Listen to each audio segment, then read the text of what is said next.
Creepy True Gas Station Horror Stories by Mr. Nightmare. What's good? How your day going? How your morning, your evening, your night, whenever you're watching this video. I ain't about to talk your ears off, about to jump right into this one and see what kind of crazy ish going down at the gas station as usual. Hey, but either way it go, you want to check out the original video, the link will be in the description below. But let's go.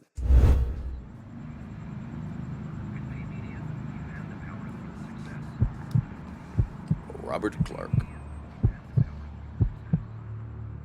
Years ago, I did the night shift at a gas station because I was strapped for cash and needed a second job. I worked the night shift there for a few months. It was around my second or third month that this guy started regularly coming in really late at night, always around 2 a.m. He was about 6 feet tall. He had long, stringy hair. He'd always come in, buy a tall boy, and leave. But after a while, he one night asked me my name. I told him my name, and he just kept saying, "Rob, I like that," as he'd laugh to himself. He cracked open the tall boy he just bought and walked out of the store talking to himself. He was clearly hammered. This was the night I was curious to see if he had been drinking and driving every single time that he'd come to the store. I watched as he left, and he walked out of sight off the gas station property. That would make sense. He never once bought gas anytime he came in. He'd always just buy alcohol. I'd seen him just about every night after that for a while. He'd come in, some nights noticeably drunker than others, and sometimes he'd just lean on one of the shelves for a while and not say anything. He'd always greet me with a "Hey Rob" anytime he'd come in. One night he was just leaning on a shelf, drinking the tall boy he just bought, not saying anything, just staring at a wall. No club, boy. I asked him the tall boy he just bought, not saying anything, just staring at a wall. I asked him for his name finally. He looked at me, took about 5 seconds, and said, "Bob." Now, I always felt like Bob is a go-to fake name when you're lying about your name. I wondered if the first thing that came to mind for him was Bob because it rhymes with my name. But I went That's with what it. I thought. I said, "So Bob, where do you work?" He laughed so loud it actually startled me. He said he doesn't work. He said the government completely fucked him out of his job. I got the vibe he was wasted again. He looked at me with an angry-looking face, but interestingly said, "I like you, Rob. You seem like you know what you're doing." I didn't know what that meant, but he walked out of the store right after that. I didn't see him again for a while. I'd say over a week passed, which for a regular like him was a while.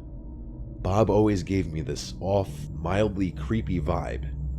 I figured he was usually drunk, but something was obviously wrong in his personal life. Well, one very stormy night, with less customers than usual, likely because of the storm, I heard the ding of the front door as someone entered, and I swear before looking I imagined it to be Bob, and when I looked, I was shocked to see it was actually him. But it was a much scarier version of Bob. He was completely soaked. He wasn't wearing a rain jacket or using an umbrella. He was just in a dark shirt and jeans. His long hair was drenched, and he was just standing by the door looking straight ahead at the wall. He looked like he was angry, and yet his mind was elsewhere, like his thoughts were running. The way he was standing there blankly, staring at nothing, completely soaked, it was freaking me out. I said, "Bob, are you okay?" He didn't turn his head or move. He stood still and said, "I did something really bad." I asked, "What did you do?" He then looked at me, said, "I need somewhere to hide," then walked past me at the register towards the little restroom hallway.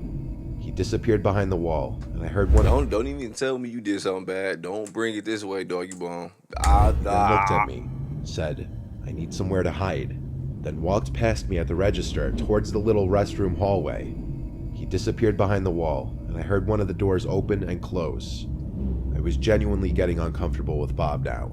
I didn't enjoy his presence whenever he was in the store, and tonight something was extra off about him.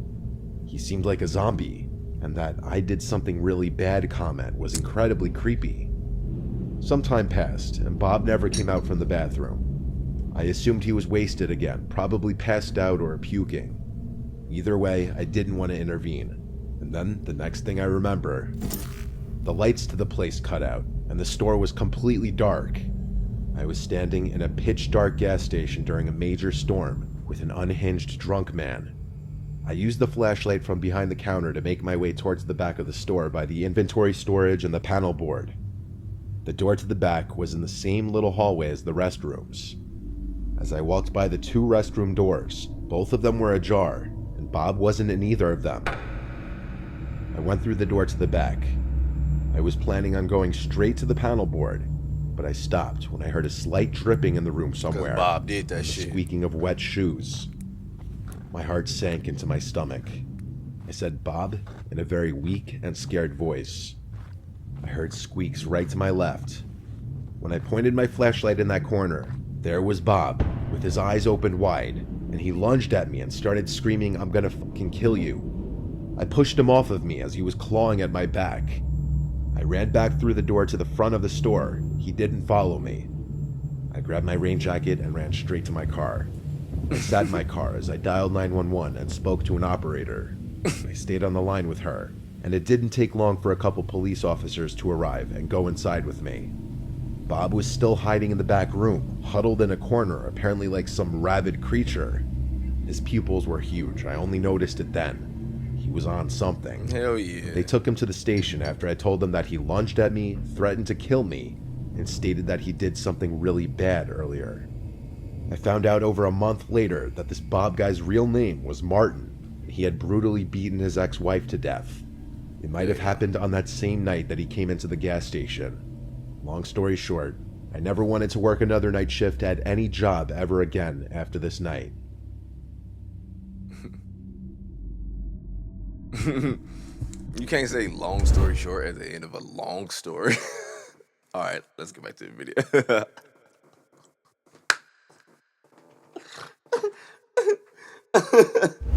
Doggy Bones said, long story short. I'm like, we already 6 minutes into this mug.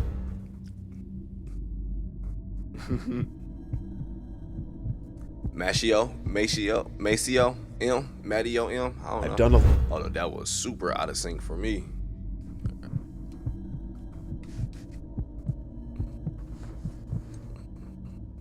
I've done a lot of night driving in my life.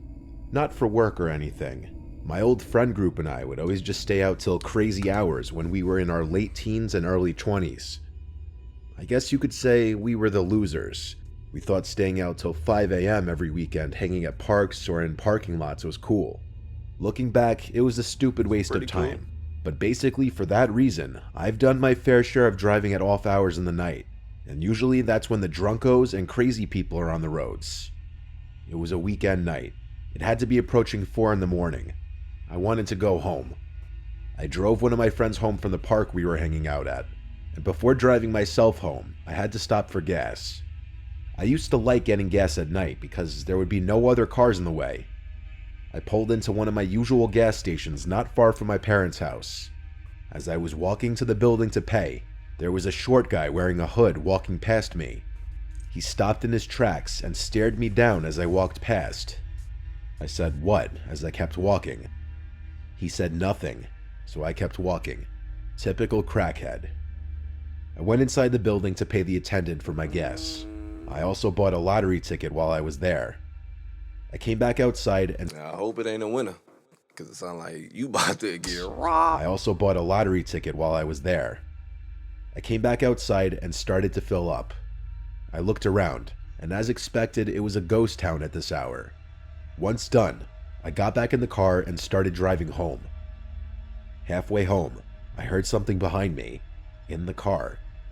I looked in the rearview mirror, and there was someone in the rear seat looking back at me. I let out a scream so loud I probably almost collapsed my lungs. I slammed on the brakes and screamed, "Get out." It was the dude from the gas station. I opened my doors and started screaming help, knowing at least a couple people would come out from their houses. Sure enough, a couple houses' porch lights turned on, and I saw some doors opening. The guy got out of my car and said I could have slit your throat. As some people came out of their houses, he started to run away down the street. I didn't chase after him. A couple people came over to me and asked if I was alright, and I told them how a stranger was in my back seat. By now, the guy was out of sight. I wasn't about to start driving around after a crackhead. I thanked the people who came out and continued my drive home, making sure I didn't see him anywhere the rest of the drive. That was the scariest experience of my life. Why you gotta be a crackhead? I mean, there's no signs for a crackhead. I'm seeing more signs for a stick up kid, a damn serial killer. Shit, I don't know. I'm seeing those kind of signs. Ed has. Oh, he must be from Texas. Ed has, fool. Ed has. This event Boys at. Oh happened my in the bad. Boys at. This event happened in the mid 60s in the Atlanta area. At that time, I was about 8 or 9 years old. My father taught school in a suburb of Atlanta that was some distance from where our home was located. I went to the same school where he taught, so I rode with him every day. However, we had to get up very early each morning and head Ooh, out I before the bet. sun was up. We always stopped several mornings each week to top off on gas at a small, independent station. We were often the first car there shortly after the station opened. In those days, everything was full service. There was a booth with an attendant who would come out and fill your tank, wash your windows, etc. He would always be carrying a wad of bills in his pocket and a device on his belt from which he counted out coins. Behind the pumps were tiny bathrooms. I would often use the bathroom on mornings that we stopped there, as it was a fairly long drive. One morning, we again arrived before dawn to find the station completely deserted. It was totally quiet other than the traffic sounds going by. There was no sign of an attendant, either in the booth or anywhere else around the station. Fill her up. My father blew Stop the car playing. horn once, then again a few more times, but there was no response. We discussed what might be the problem. My father first suggested that perhaps the attendant might be in the bathroom, but when he still did not appear, my father said that maybe the attendant had experienced car trouble and had not been able to make it to work on time. We continued to wait for several minutes. No other cars pulled in. I told my father I needed to use the bathroom and put my hand on the car door handle to get out, but he told me that we could not wait any longer and I could use the bathroom at the next station we came to. So we left, still wondering what happened. Damn, I'm right A here. day or two later, my father was reading the local newspaper when I heard a loud exclamation from him. He excitedly told my mother and I about a small article which stated that the body of a gas station attendant had been discovered with multiple stabs stuffed into the men's bathroom of the station.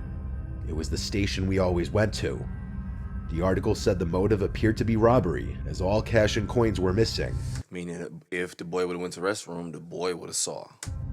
Early in the morning, the total amount of money was probably not a lot. The article gave no hint as to what amount was taken, but either way, that didn't stop the killer. I've often wondered how I would have been affected at that young age if I had insisted on going to the bathroom at that station and had opened the door to discover the body of the murdered attendant. We never went to that gas station again. Julia M. Jolie. This took place when I was 25. I was driving from North to South Texas, and due to my work schedule, I could only do this late at night. I was on Route 281 for much of the drive, and at these late hours, it was an easy, straight drive. I just had to keep myself awake. I was already kind of shot from work, and then getting on the road right after was brutal. I had to keep making stops for coffee at random gas stations just to keep myself going. I think it was my third time starting to feel a little sleepy, and on top of that, I needed to fill up my tank as well. I pulled into the first gas station I could find on the desolate side roads. I can't remember what kind of gas station it was, maybe a Sunoco or Shell. There was one other car in the parking lot. I parked next to one of the pumps and went inside. There were two people in the shop, the cashier, and then I noticed another guy pacing down the aisles. I went to the coffee maker and poured myself a cup. The guy who was pacing around came up to me and said, "Careful, it's hot," and then he laughed. It was a piss-poor, creepy, unnecessary attempt at starting a conversation that I didn't bite on. Yes, I was not in the mood. I didn't reply, and I took the coffee to the cashier where I paid for it as well as for the gas. The guy came up behind me while I was paying and said, "I really like that top." I said thank you.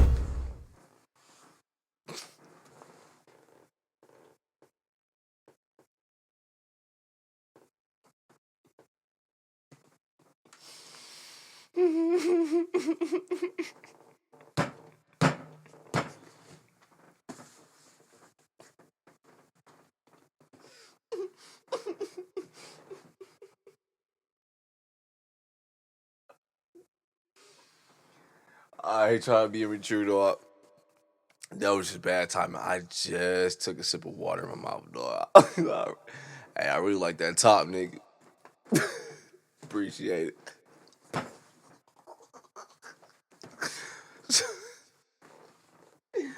Nigga went to a glory hole in that motherfucker. And that was just bad timing like a mofo. He came up behind me while I was paying and said, "I really like that top."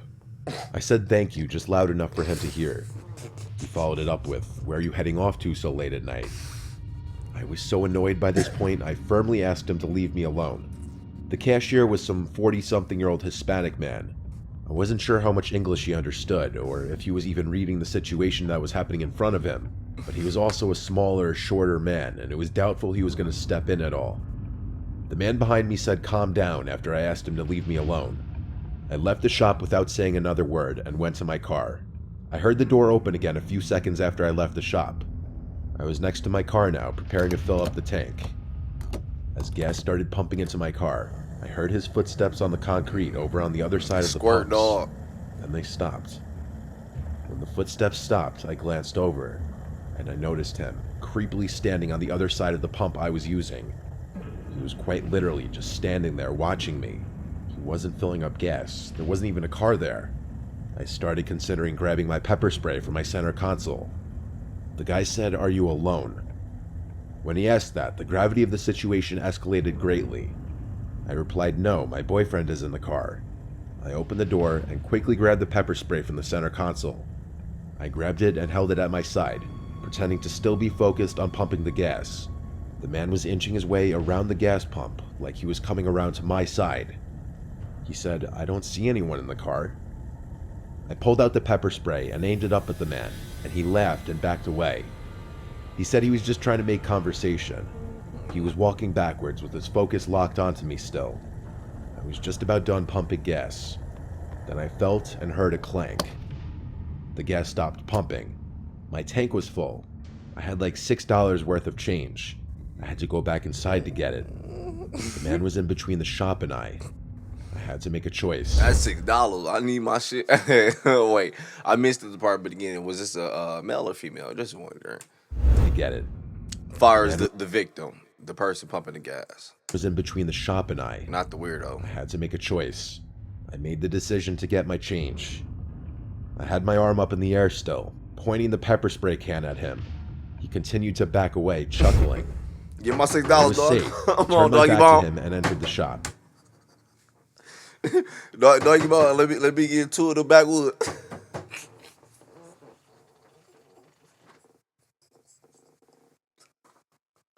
Don't move, nigga. I squirt this motherfucker. Shoot, I say go and get dog a couple squirts. Let him know you ain't playing. Squirt that mother a couple times. Let me go I back. had my arm up in the air still, pointing the pepper spray can at him. That shit He burn. continued to back away, chuckling. When it was safe, I turned my back to him and entered the shop and asked the cashier for change. I told the cashier that that man was making me really uncomfortable, but it seemed like he didn't really understand what I was saying. He said, "See." Once I got my change, I looked out the glass door into the parking lot before leaving. I didn't see that man out there. I was scared to go out there. Like, what if you were hiding somewhere? I stepped outside in front of the shop. I didn't leave that little sidewalk. I just stayed there, looking around.